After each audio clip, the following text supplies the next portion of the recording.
Hollownest. This once great subterranean civilization was home to a place like no other. From massive cities to beautiful gardens, it was once the envy of the world, though now it lies in ruins, torn apart by a calamitous infection, leaving behind ruins full of adventure, treasure, and possibly even the secret to its own resurrection. Sure is a shame we won't be looking at any of that. You see, this little guy, well, he ain't really the hero type, no. He's a charm enthusiast from the nation over, and he heard that these ruins were the premier spot to find a whole slew of charms. 40 of them, to be more precise. So, without further ado, welcome to a day in the life of a Hollownest charm collector. Our little guy here, who I'm gonna call Phil, is a little underprepared. I mean, just look at him. He's got no map, no dash, no spells, no cash, and he's even running around with that dollar store nail. It was clear he was gonna have to do a little scavenging if he wanted to get around. Now, step one was money. After all, money is in fact required for both goods and services. Luckily, the locals seemed to be made of the stuff. Even better, there weren't really any police around here, so...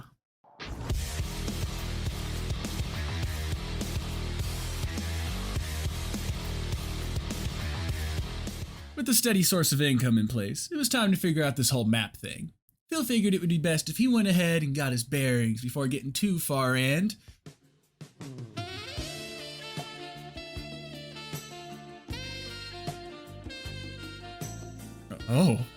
So sorry, I got a bit distracted there. This is Cornifer, the cartographer. He pops in every now and then to sell our boy some maps. Anyways, with a map of the crossroads in hand, Phil decided to check out the room that had some guy drawn in it. Maybe he would know where to find some charms around here. Now, I wonder where that guy is. Oh, I'm guessing you aren't willing to talk? He was, in fact, not willing to talk. That being said, he's also slow and bad, so Phil was able to dispatch him with little to no issue. After a disappointing fake out with the city seal, which is not a charm, Phil was able to find the guy's stash, a secret path back to some weird cult place. Started off a bit rough as our boy was roofied by this guy, but then it turned out good, as those were magic roofies. They make you magical. Even better, deep in the man's lair was our boy's first charm, the Soul Catcher. With his very first charm in hand, a new spell to his name, and a pocket full of money, Phil decided it was time to push out from these old ruins into Greenpath, an overgrown forest-like section of Hollownest. After bullying the locals a little more, Phil noticed a woman he didn't know walking around on her own. Like any sensible man, Phil decided to sprint after her in order to tell her he's not a threat. Sadly, our boy has bad form. I mean, just look at him. He's not even running on all fours for extra speed. So the woman kept getting away. Luckily, she ran herself into a corner, the perfect place to have a normal and safe conversation. Hey, ma'am, I just want to let you know, I'm not a To be fair, Phil had never really considered that she might have been the threat. Or that she might attack. She wasn't really much of a threat. Oh look, a corpse! With his new drip, which came with the Dashmaster 5000 pre-installed, our boy decided to head back to the crossroads. After all, with the dash at his side, he could finally visit the woman he'd actually come here to meet. Salubra, a merchant and fellow charm enthusiast. With some of the money he'd acquired, Phil was able to buy the long nail and steady body charms. And then, while looting a nearby house, he stumbled upon a little guy. Said his name was Sly and that he'd meet us in Dirtmouth, the starting village that I didn't really tell you about. Speaking of Dirtmouth, it wasn't a bad idea to head back up there. After all, Cornifer had mentioned his wife opening a shop up there. Zam! Cornifer's pulling all the baddies! I mean, with his leftover money, Phil bought the Wayward Compass charm and the map quill. With an actual compass in hand, and a way to make his own maps, our boy decided it was time to delve deeper into the ruins. Into the hot, humid, pungent fungal wastes. Seriously, I can see how thick the air is here. Suffocating. The locals here seem to pack a bit more of a punch, but they also carried more money, so, you know, they kinda had it coming. Even better, a couple of fat guys were hiding a whole charm notch. Let's just say our buddy Phil here was becoming quite the scavenger. Anyways, he figured the deeper he went, the better chance he'd have of finding something valuable. So he continued to make his way down until Sans Undertale! Nah, that's actually just Dashmaster, our 5th charm. Now, with the Dashmaster in hand, it was time for our boy to climb back up a bit. After all, he'd passed the entrance to a whole new village down here. A village full of mantises. Mantises guarding the newest and latest in climbing technology. The Mantis Claw. With this bad boy, Phil could channel his inner Mario and wall jump his way through the whole city. Most would consider this to be a good enough find and leave to look for new adventure. But our boy here, he'd heard some rumors of a charm deep in the village. One that only those who had proven themselves worthy in a trial may have. A trial by combat! That being said, to call this trial is a bit of an overstatement. After all, just look at how easy this whole fight really is. I mean, have you ever seen attacks so telegraphed? Ha ha ha ha! As I said, easy fight. With the local leaders defeated, their subjects had no choice but to bow to our boy Phil here. And with their respect earned, a door was opened to him. The door to their storage room, inside which awaited the Mark of Pride, our 6th charm.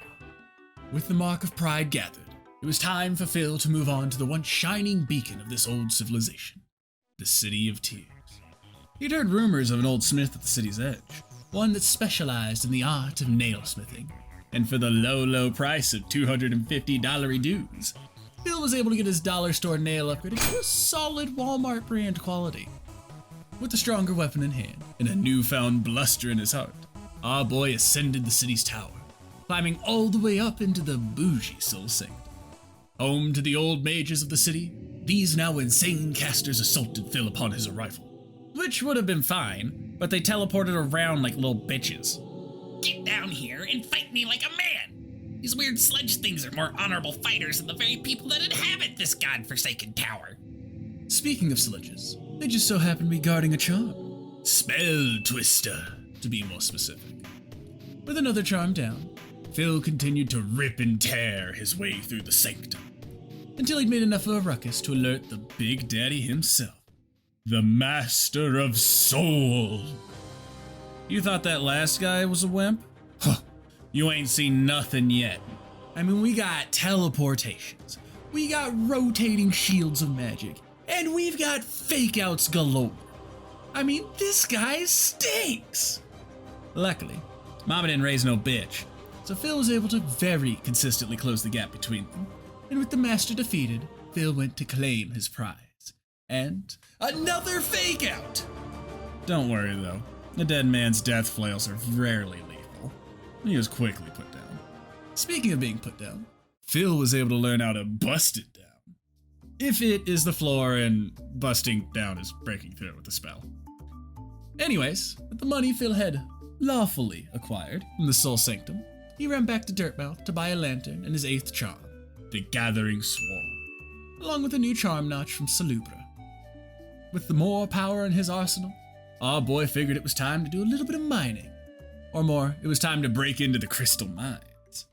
Home to a slew of mining-based enemies, from crystal-infused bugs to diseased miners that have lost their minds. This place is admittedly one of the most annoying areas in the game. But hey, key! Up to this point, all of Phil's scavenging had been locked behind local fighters. Bosses, you could say. But no such thing blocked his path now. No, what blocked him now was platforming. And, let's just say that isn't Phil's strong suit. Luckily, this section's pretty short, so our boy gets through it alright. He even gets a special dash for his efforts. And with that, well, our boy had unlocked pretty much every early movement thing there is. The map was now his for the taking, and at long last, no charms was safe from his grasp. With his newfound mobility, Phil immediately fell down into a chasm. Hey, I said he learned all the movement stuff, not that he mastered it. Either way, it was a good mistake considering, after skipping a few important bits, the fall netted him a dream nail. Having not learned his lesson, Phil once again decided that falling down was the best course of action. See, at the top of a grave a bit too hard and fell into, let's just call it hell. I mean, this kinda looks like a claustrophobic person's hell.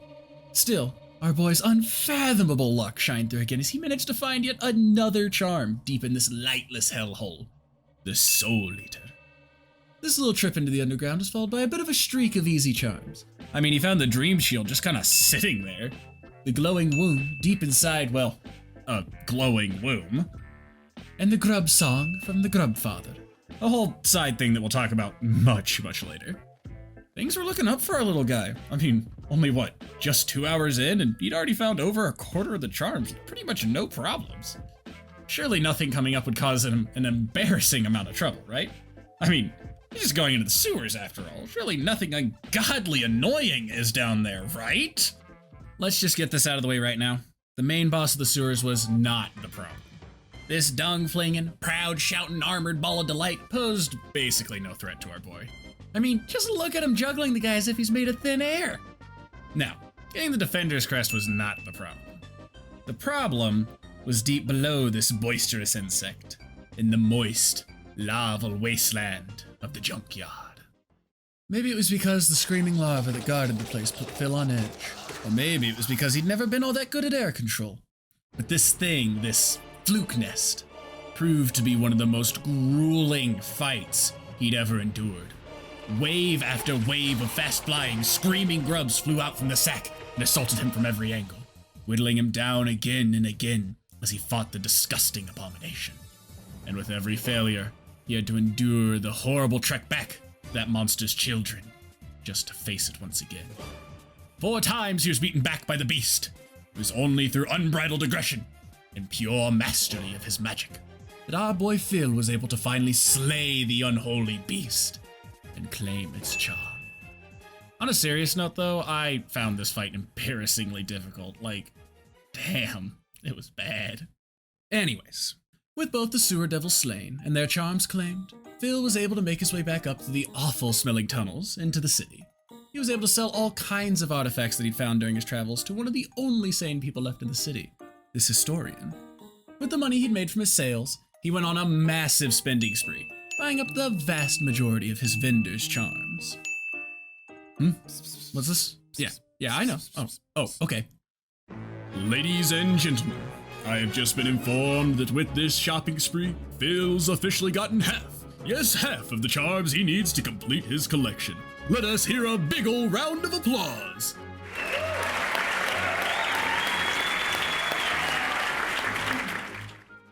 With this momentous number of charms found, our boy Phil decided to, let's say, up the ante a little.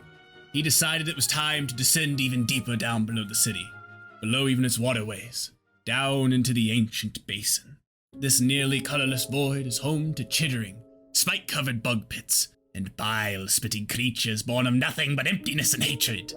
Luckily, our boy Phil here seems to feed on their hatred as he tears them limb from limb, with relative ease. Well, ease is a bit of an overstatement. The fact that he's still running around with a plastic Walmart nail is becoming increasingly apparent. Still, he followed the orange pulsating trail to himself? Oh god, kill it with fire! Well, to be more accurate, it's more like kill it with magic, since, well, Phil here had swapped over to a bit of a magic build. Turns out, pretty damn effective. I mean, he took a beating early, but once he had this little abomination's attack patterns down, the fight went fairly smoothly. Now, this is normally where Phil would get some sort of charm for his efforts, because otherwise I would not include this fight here.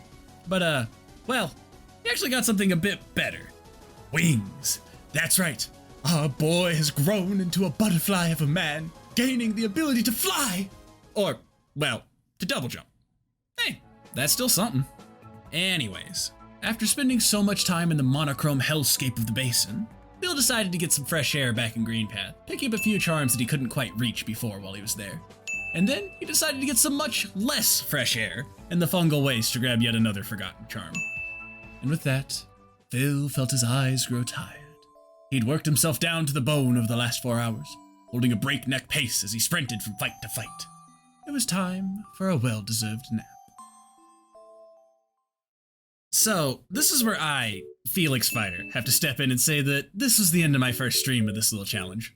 over at twitch.tv/Felix_fighter.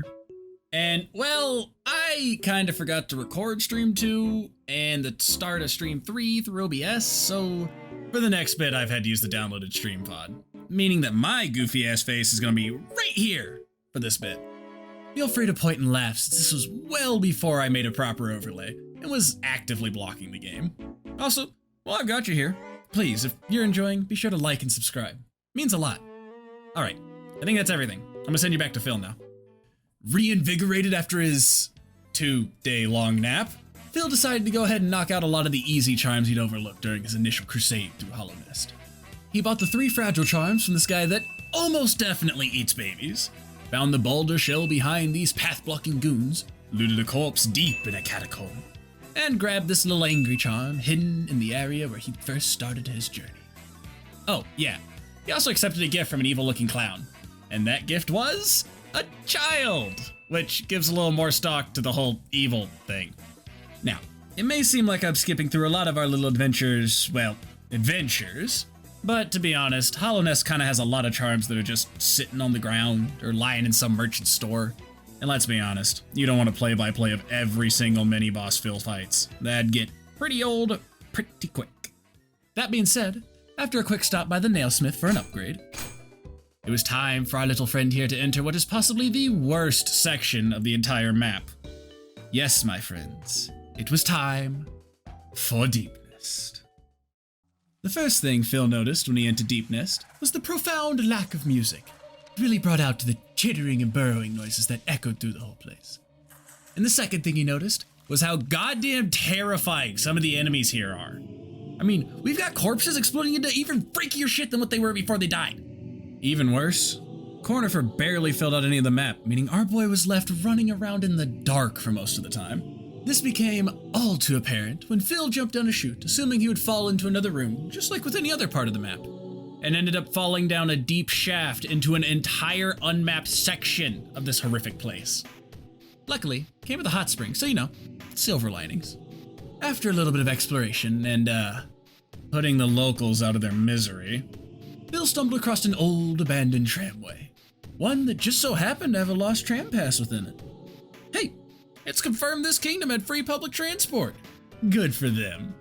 With the modern wonder of public transportation now at his disposal, Phil decided he'd continue his trek through the darkness. And it's a good thing he did. After all, behind one of the more violent locals, he found a beautiful sanctuary. And when you look at that, it just so happened to have the Weaver's Song charm in it. Well, that's actually what we came here for, so I guess he's free to leave Deepnest. After a little more very important, unimportant stuff, Phil made his way back to the City of Tears, and then east to the Kingdom's Edge. While he was on the edge of the kingdom, after participating in glorious gladiatorial combat, our boy stumbled across an old friend, and once again, upon seeing Phil, she attacked. He didn't even chase her this time. I mean, I'm starting to think she's got it out for us.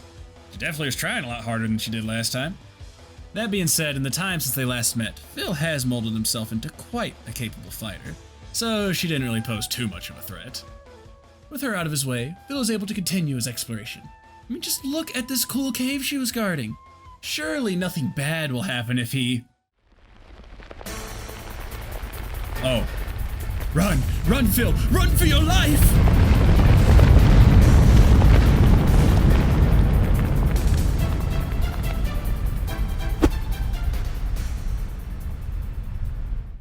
Huh.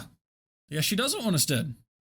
Well, mixed signals aside, there wasn't a charm down there, so I'd say this whole thing's a bit of a wash. I mean, yeah, there was the King's Mark, but we aren't mark collectors. I mean, just listen to how stupid that sounds.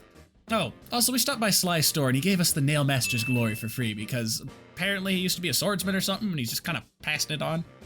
While we were there, though, he whispered a bit of a hint. Ah, I see you bear the King's Mark. Rumor is there's a charm hidden behind 2 doors deep in the ancient basin.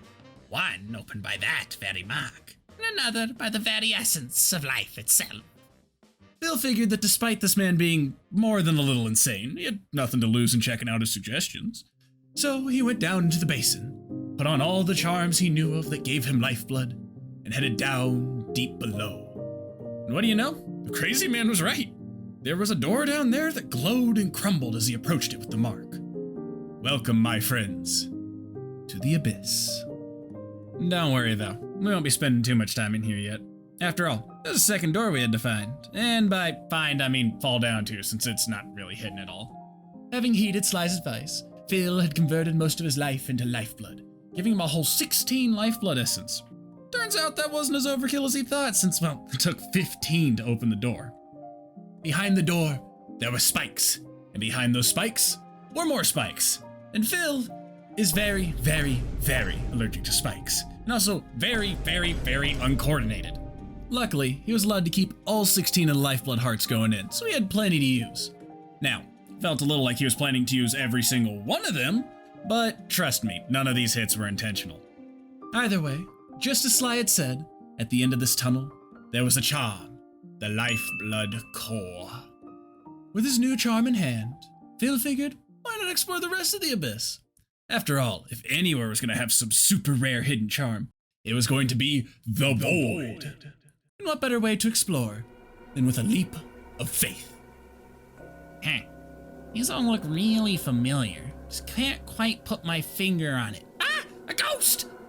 You know, I'm not really sure why I didn't expect the Void to be filled with both normal and eldritch horrors, but I'm just gonna say, I'm happy I'm not in Phil's spot right now. Good news is, this lighthouse seemed to get rid of all the ghosts. Bad news is, our boy decided it would be a good idea to bathe in the inky liquid of the Abyss. Great news is, he kinda merged with it, and now he is darkness, he is night, he is mist. Oh, and he can go through like these force field wall things now.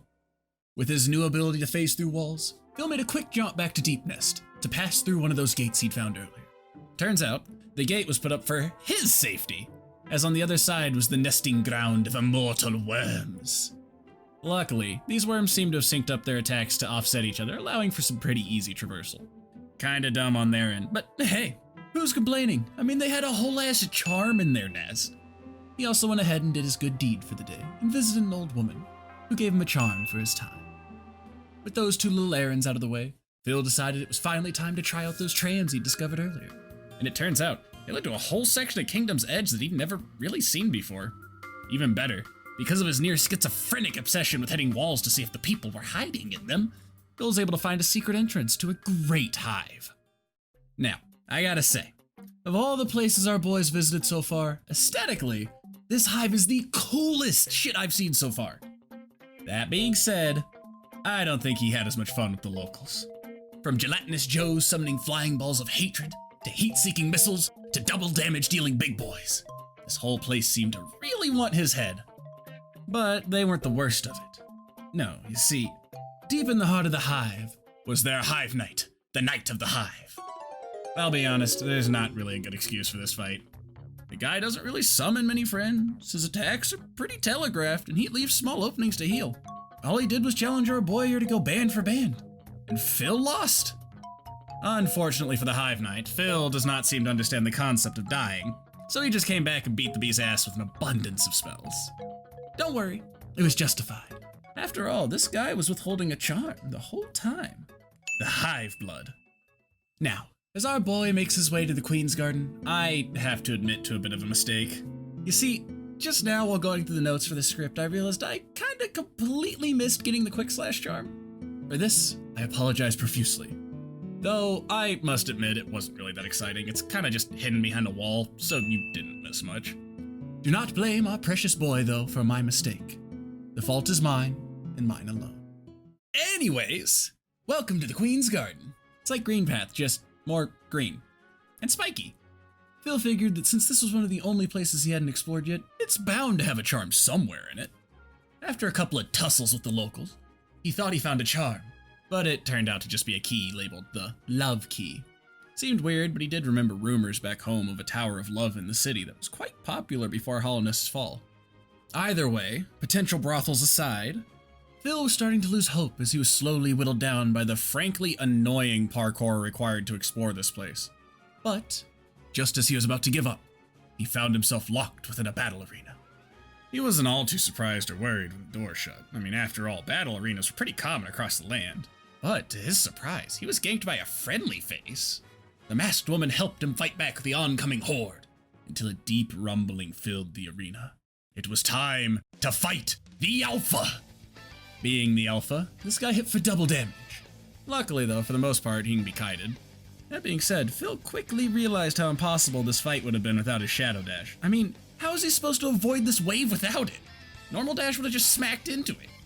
Either way, as the fight drug out, our new friend suffered a grievous wound.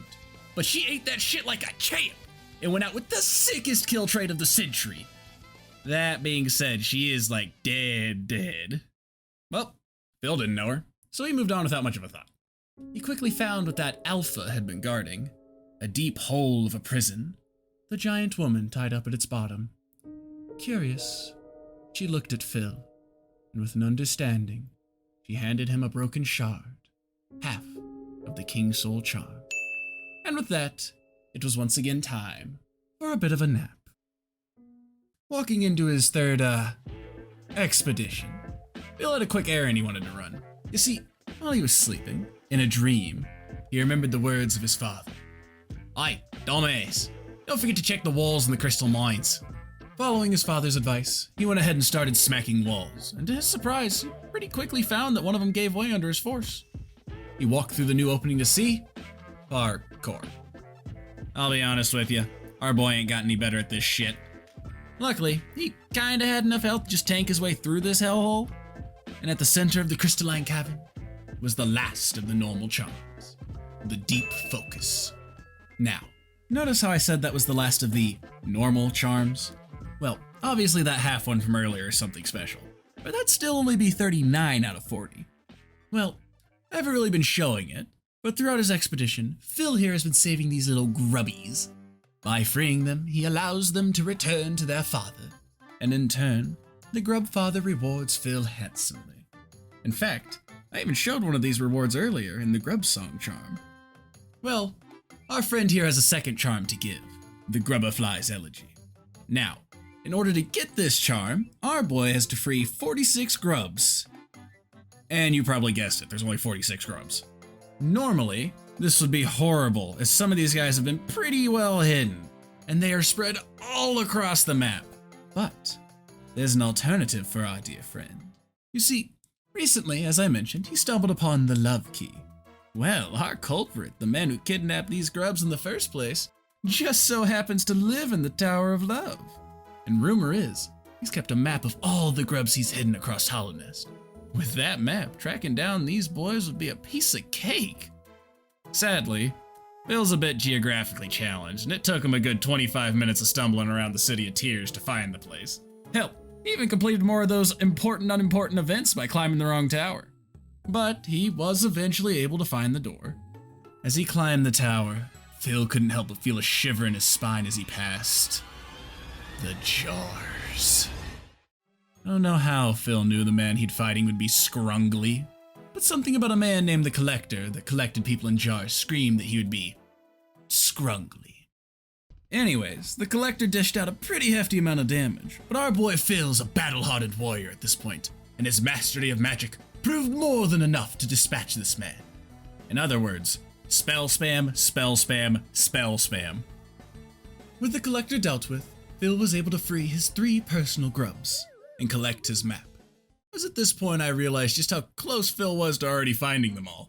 I mean, only 11 remained, and he hadn't really been going out of his way to find them. Either way, collecting grubs is, well, admittedly quite boring to watch, so I'm just gonna speedrun this. There was one he literally walked over next to the boulder shell, one tucked off to the side in Green Path, 2 in the Queen's Garden, with one being at the end of a hidden path, and one just kinda being in a wall, 3 in Deep Nest, with one that was surrounded by fakes and frauds, 1 behind a bunch of crushers in the mines, 1 hidden behind a wall in the basin, 1 in a pretty hard to reach spot up in the hive, and last but not least, 1 under the City of Tears. With his little scavenger hunt done, Phil made his way back to the Grub Father's cave. Elated to have all of his children back home, the father showered Phil in a fountain of money. And at long last, he tossed out the last reward, the Grubberfly's Elegy. And we don't have to talk about what happened next. Now, he had them all. Phil's charm case was filled. Every slot had its own little face.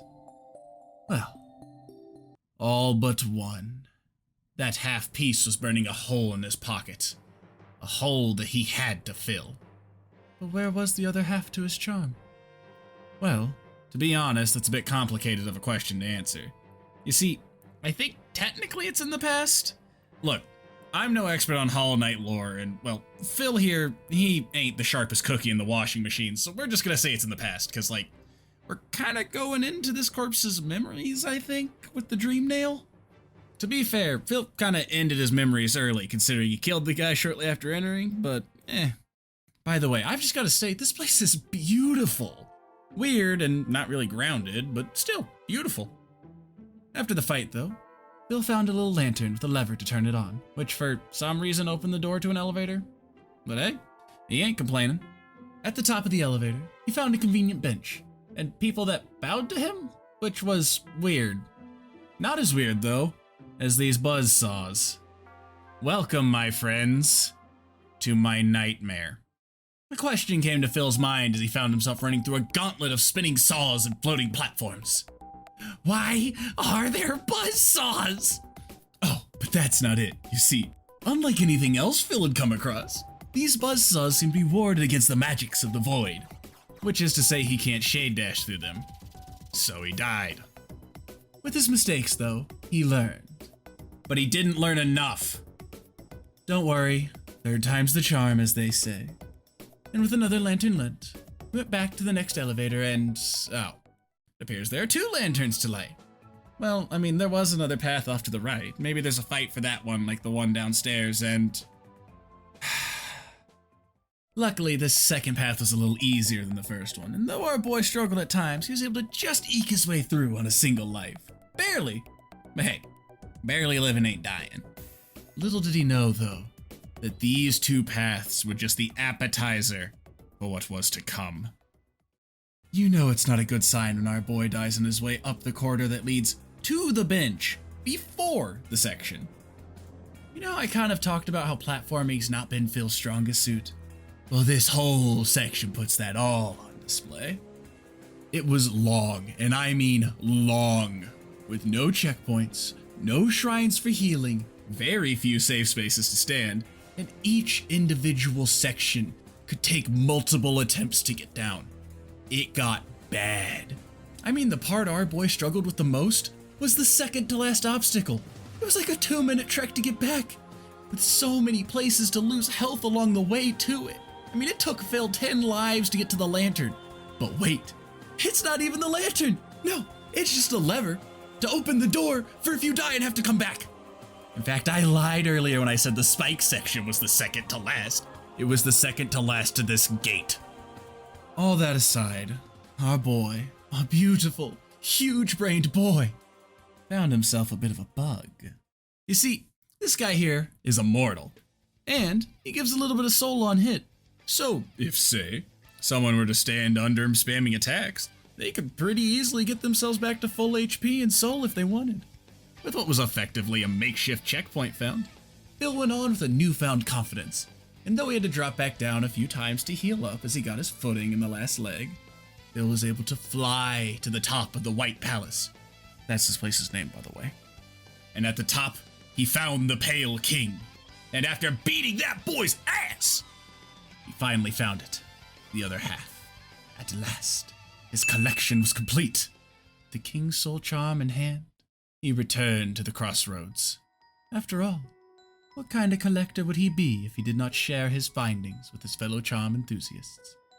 At long last, he earned the true reward he had come here for. Admiration, a blessing, a big hit.